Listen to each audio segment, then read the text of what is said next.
one thing to do here. There we go. All right, what's this say? This meeting's being recorded. Got it. Got it. All right. Greetings and salutations, everyone, and welcome to the An Eye for Horror podcast. Today on An Eye for Horror, I'm going to be talking with a very special guest. He's a Vietnam veteran. He served with the 25th Infantry Division with 169 credits on IMDb, appearing in shows and movies such as China Beats, Planes, Trains, and Automobiles, Teen Wolf ER, The Jeff Foxworthy Show, Step by Step, Cuffs, Ace Ventura, Pet Detective, Father and Scout, Rodney, Near Dark, Halloween 5, The Revenge of Michael Myers, where he valiantly tried to no avail to protect Jamie from her maniacal uncle Michael Myers, and more recently, Boss, Mr. Troy Evans. Hello. Nice introduction. Thank you. Thank you.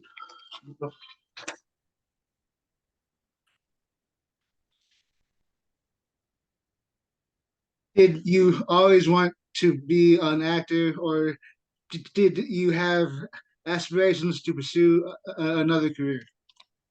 Oh yeah. I was a funny kid.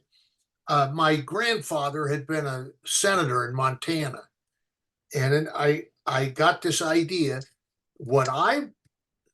From the time I was in grade school, I planned to be president of the United States. And I mean, I was serious.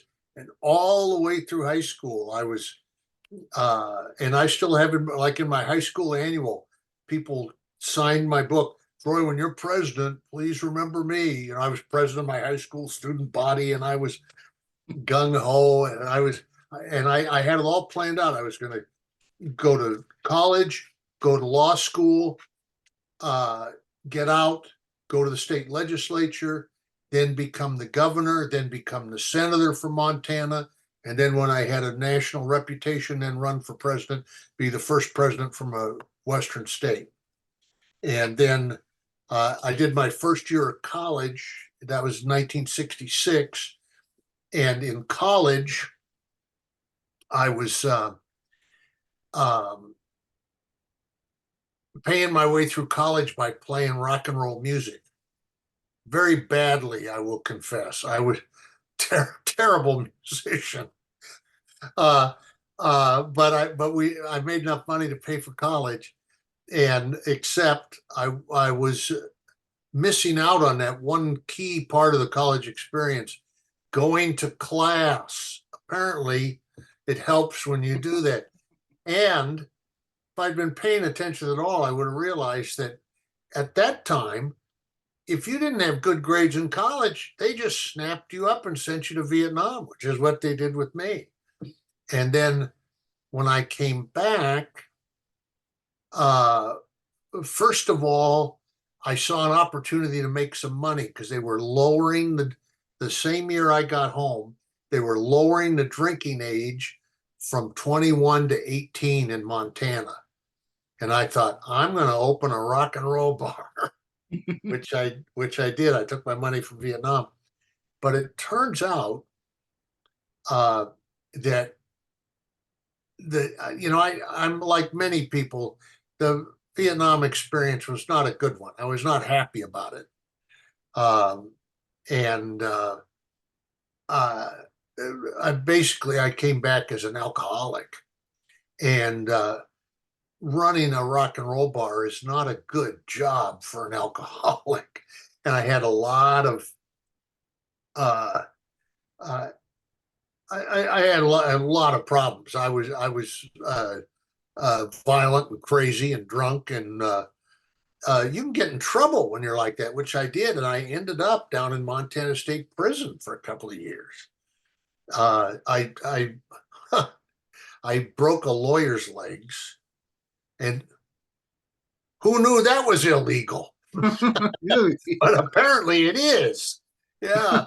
Bars. So, uh, he got a little out of control in my bar, and I just stomped the shit out of him. And I was used to having that sort of interaction. And I'd go over, and the justice of the peace would fine me $75 and give me a stern lecture. But those other people weren't lawyers. When I got into beef with the lawyer, that's when I found out about how the criminal system works. And so then I don't know if you ever know anybody who really drank a lot, but when I was uh when you're really messed up like that, you don't sober up overnight or over the weekend, or even your brain's foggy for a while.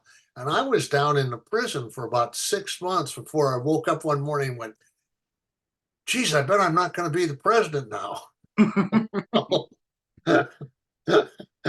Yeah, probably not, Troy. Yeah. So then I start thinking about, well, what am I going to do? Well, I couldn't be a teacher. I couldn't own a bar anymore. Couldn't be a police officer. Couldn't go back in the service. Couldn't be an accountant. It's like, what, what the hell am I going to do? Yeah. And a little bell went off my head. I went, I bet nobody cares if a actor has a felony conviction. So I that day, and I still have it. I sent what they call a kite in prison. You ever heard that term? You send a kite. That's a message you send in prison. Write a message out, and there's a box you drop them in to send a message. And I sent a message to the warden and asked for a copy of Hamlet. It was sitting there in my cell, Montana State Prison, to be or not to be. Just started, and it turns out that worked out. Good. So, does that answer your question? Yeah. Kind sounds like something from the TV show Oz. Yeah, yeah. So that's yeah. Okay. You've played a lot of cops and or military personnel. Is there a character or a role you'd like to play that you haven't yet? Oh, there isn't a particular one that jumps out at me. I've had a pretty good time. I particularly I don't know how much of my stuff you've seen on TV or in the movies, but I haven't had a lot of big parts. But I've had some nice, juicy little parts. Like, do you know Ace Ventura, Pet Detective? Do you know that? Oh yeah. That part, Roger Podacter, who was coach of the Dolphins, who gets murdered about halfway through. Real nice, juicy part. I did a movie called Article 99. That was a movie that just one of those movies that disappeared. Nobody saw it, but it was Kiefer Sutherland, Ray Liotta, Forrest Whitaker, Kathy Baker, Eli Wallach was in it, and I was in it. That was probably the best part I've ever had. It was a dark comedy in a veterans hospital, and I was a Korea War veteran who needed the heart surgery, and the head uh, of that VA hospital was not allowing any medical care. He was misappropriating funds and misdirecting, and so the doctors were trying to get me the surgery I needed, and he was trying to stop them, and that's what the movie was. And so that was a really good experience, and I liked playing a veteran. And have you seen any of the Bosch series on Amazon? No, not yet. Okay. Now, do you know who Michael Connelly is, the writer? Not really. I've Michael Connelly is a guy, uh, super nice man, super talented. He was a reporter for the LA Times. Uh, and then about 25 years ago, he started writing these novels based on his crime reporting in LA. And he created a character named Harry Bosch, who's a LAPD homicide detective. And he's written one a year for the last 25, 28 years, something like that. And they're very popular among people who like, crime fiction. And so 10 years ago, they started a series on Amazon just called Bosch, and they did 7 seasons of that. And then they ended that and did a spin-off where the same character, Harry Bosch, leaves the LAPD and becomes a private eye. And during all of those 10 years, I've been one of two guys who are sort of buddies of his, who are homicide detectives, who he calls Crate and Barrel. And I play Barrel, and this friend, Gregory Scott Cummins, who's a former NFL player, big strapping guy, and the two of us are these two much easier going cops than Harry Bosch, who will bore through cement with his nose, and we're guys who will get the job done, but we'll have a coffee and donuts on the way. So I've really enjoyed that. If you ever get the itch to watch that, do you have Amazon? yes, I do. Oh, so you can watch it on Amazon, but anybody who doesn't have Amazon Prime, they now have a new thing they call Freevee. And what it is, anything that's on Amazon, you can watch on Freevee, and the difference is you get some ads with it, but you're not paying for the Amazon anymore. But they take your time, and you watch an ad once in a while. But people can see that Bosch show, and it's I've had a really good time doing that. Okay. I am going to have to watch it now. But Oh, good, yeah, yeah. I think you'll like it. People like it a lot. So it's the original one is called Bosch, and then the spinoff is called Bosch Legacy. Bosch Legacy. So what city are you in? I am in Bowling Green, Ohio. Ah, yeah, I like Ohio. Yeah, Right on. Thank yeah, I've been there a couple of times. Um, so what else are you wondering about?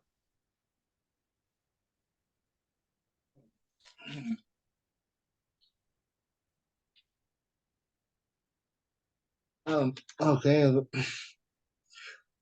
What kind of movies and TV shows do you like to watch?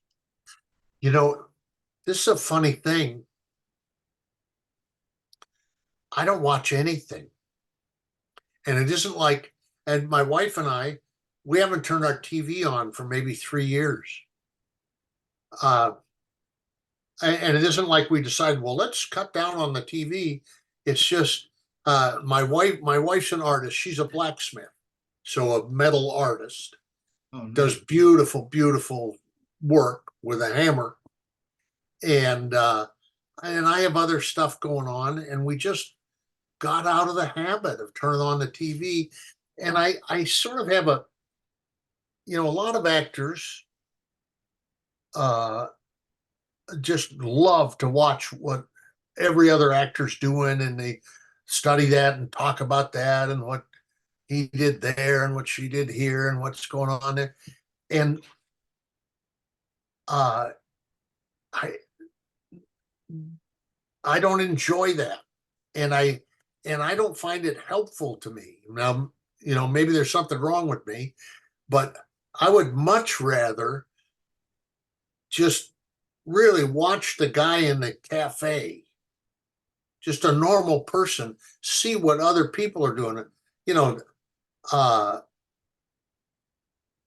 I would just hate it if I was doing a part and then somebody said, "Oh yeah, you did it. That was just like what Al Pacino would have done." Well, I don't want to do what Al Pacino's doing. I want to do what I'm doing, you know? Exactly. So Yeah. that may be part of it, but uh I just got out of the habit of watching the TV machine. Nothing wrong with that. Yeah. No, no, it's not illegal yet. I guess. Now I do spend a little bit of time looking at the computer, but so uh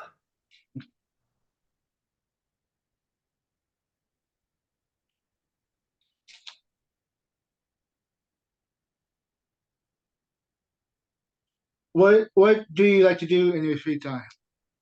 oh well, I'm not making a joke here. I love to bullshit. I just and I've got a few close friends and I still have a friend from Vietnam that I talk to every day. And then we have a really big yard and a really wild, massive garden. So I have lots of work to do out in the yard. And I got two cats and a dog I really like. And then I've got a bunch of leather and I've got some big industrial sewing machines. I like making stuff out of leather. So Right. that, and I like going to thrift stores and uh, that's what I do with my time. Sounds fun. It is pretty fun, yeah. Just living my life and plugging along. hell yeah. That's what I like to hear. You know, it's just cool, man. Fabulous.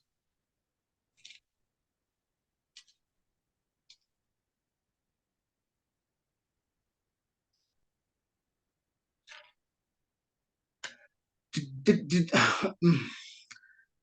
did you have any interaction with Jeff Foxworthy when you did his show? And, not a lot because I was just there for a week. Uh, and those comedy shows, you don't work long hours on those anyway. But he was very pleasant, very personable. That was a very fun job. I liked that job a lot. He's a good guy, genuine. You can tell. And there, you, I don't think it's a secret. There are people in the business I'm in who aren't the nicest people on the planet, but there are some people who are really, really nice, and he's one of them. Which reminds me, who I else I worked with, who's in that country world, is I did a movie with Dolly Parton years and years ago. And Dolly Parton is just a goddess to me. She may be the nicest person I've ever met. She's just fantastic. Nice. That's a movie. It's called Rhinestone, and it's Dolly Parton and Sylvester Stallone. Sylvester Stallone playing a country singer. Um, the movie's not too good, Oh, but I had a good time doing it. Yeah. Grindstone. I would definitely add that to the list. Thank you. Okay.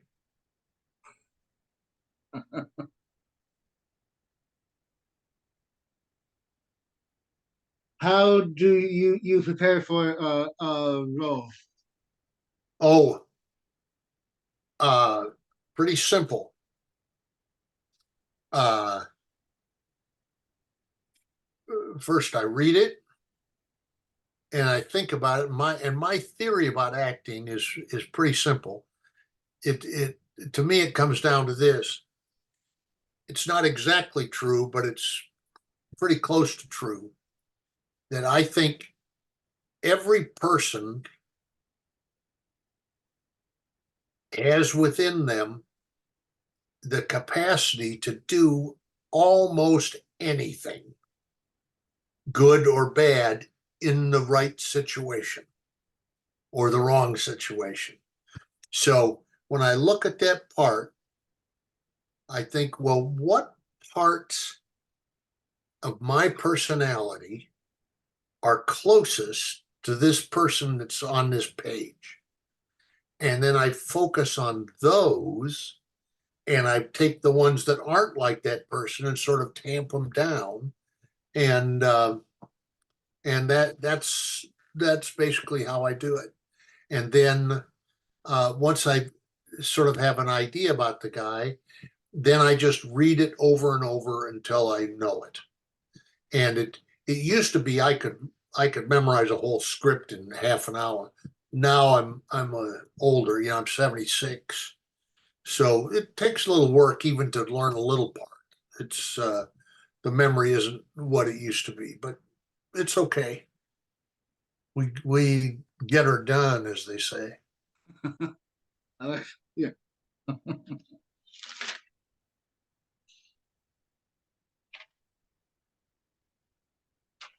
If you eat pizza, what are some of your favorite toppings? Oh, well, um, I've sort of boiled that down. I have the same pizza all the time now, and I have we have a place we go to, and I eat a veggie pizza, and it's and I get extra mushrooms and onions, and I like black olive on it, and and that's the way I eat it. I used to get a lot of like sausage and stuff like that, but my digestive tract doesn't like that stuff anymore. So I found out you can get a pretty good veggie pizza. Okay. Yeah.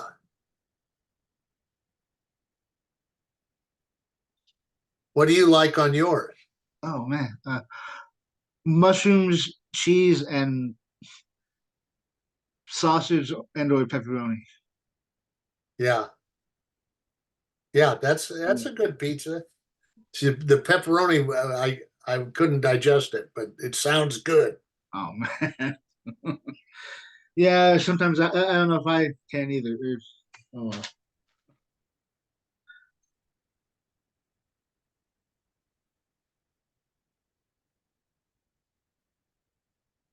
Um,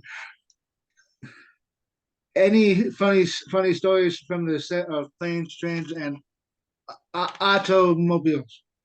Well, uh, yeah, I have some stories from that.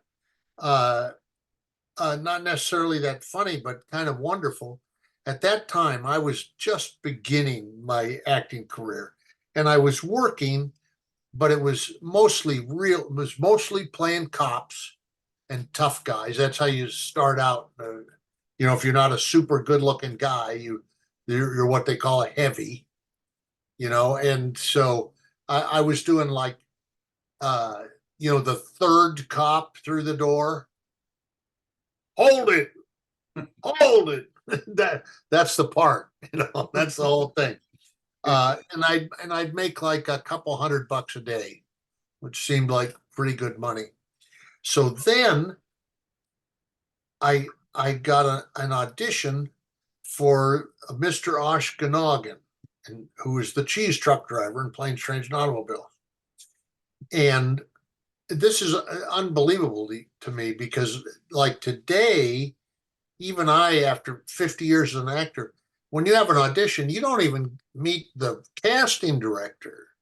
You don't even go in anymore. You tape it yourself. But if you go in, there's an assistant there who puts you on tape, and then they take the tape off somewhere and may or may not look at it, or they might be running it while they're having another meeting, or who knows what. But this says Mr. Oshkonagan, there wasn't even a line for him in the script. but I had a an audition with the director, just me and the director in a room for this little tiny part. And he told me about Mr. Ashkenagin. They're hitchhiking. He picks him up and he doesn't want him in the truck, but he puts him in the back with the cheese and and then he said, "Do you want to try it?" Well, there's nothing to try, you know. There's no line or anything. But I remember it's an old plumber's line, uh, which is it may be shit to you, but it's bread and butter to me, pal. Right? That's the so what I ad libbed. I said, okay, I'll give you guys a ride.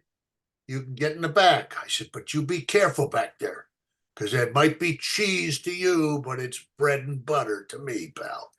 And he thought that was the greatest thing. He loved that. So he hired me and they offered me $1,000.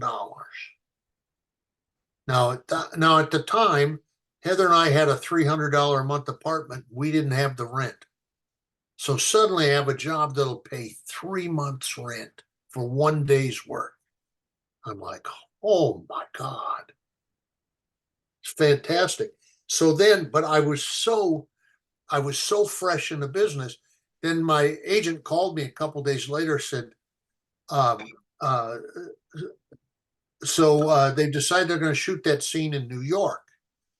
And I was like, New York? How the hell am I going to get to New York? I'll have to spend my whole $1,000 just getting to New York. He said, no, they'll fly you to New York. I said, really? He said, yeah, and they'll pay you for a travel day out and a travel day back. I said, well, what do they pay for the travel days? He said, $1,000. Yeah. Now I'm making $3,000 for one line that I made up in this movie. So I fly to Buffalo, New York. I'm there the first day. A Teamster comes to my door, knocks on the door at the motel, and he says, "Here's $150." And I was like, "Hey! I don't know what's going on here, but they told me I was getting $1,000 a day." He said, "Not from me. This is your per diem." I'd never heard that word. I should. What's per diem? He said, "That's your spending money." Hmm. I get spending money, get my $150. I'm in Buffalo, New York for 2 weeks. They don't shoot the scene. And I talked to the agent. I found out, no, they hold you there. They pay you for each day. So I'm like, it's like I'm back in prison. I'm marking on the wall 1, 2, 3, 4, 5, 13, four times $1,400. And I haven't said my one line yet. Then they say, well, they called me down to the office. Well, we're moving to Chicago. I said, oh, so do I just go back to LA or what? They said, no, you'll go to Chicago with us. So 2 weeks in New York, 2 weeks in Chicago, St. Louis, Missouri, Kankakee, Illinois, Woodstock, Ohio, Cleveland, Ohio, Quail Hollow, Ohio. And they finally shot the scene on the 51st day in Kankakee, Illinois. $51,000. It's unbelievable.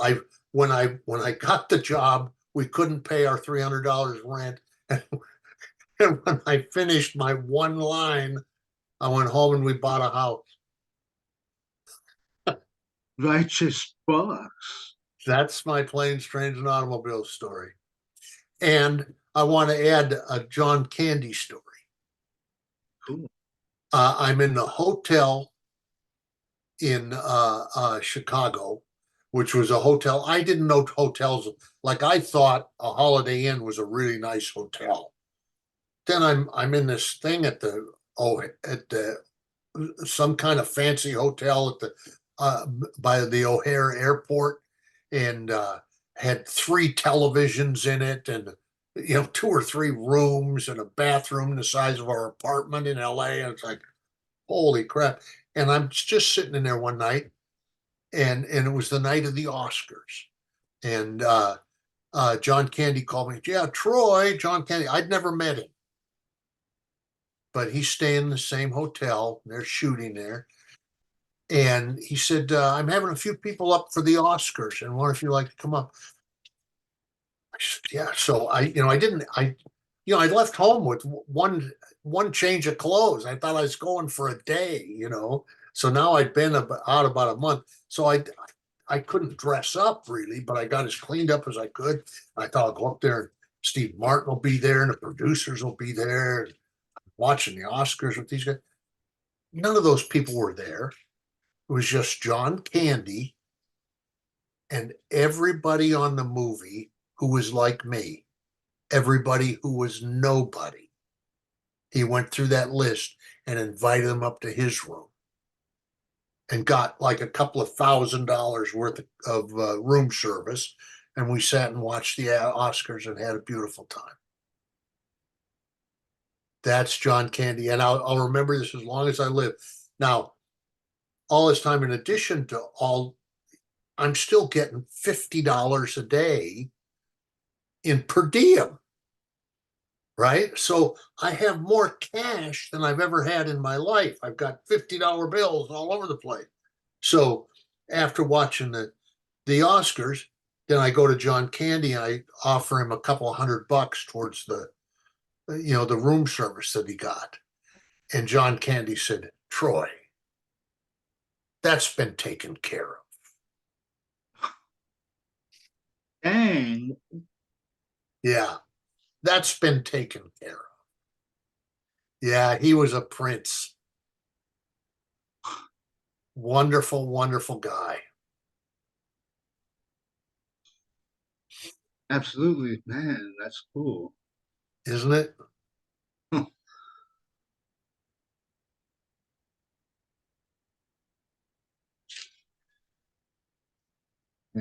Um, thank you so much for doing this, and also thank you for your service. Thank you. Shall we call it a night now? I'm kind of tired. Yeah, it sounds good. Okay, thank you. Listen, thanks for being a friend. I can tell you're a really good guy, and I wish you all the best. Thank you, Troy. I appreciate that, sir. All right. Bye bye. Bye.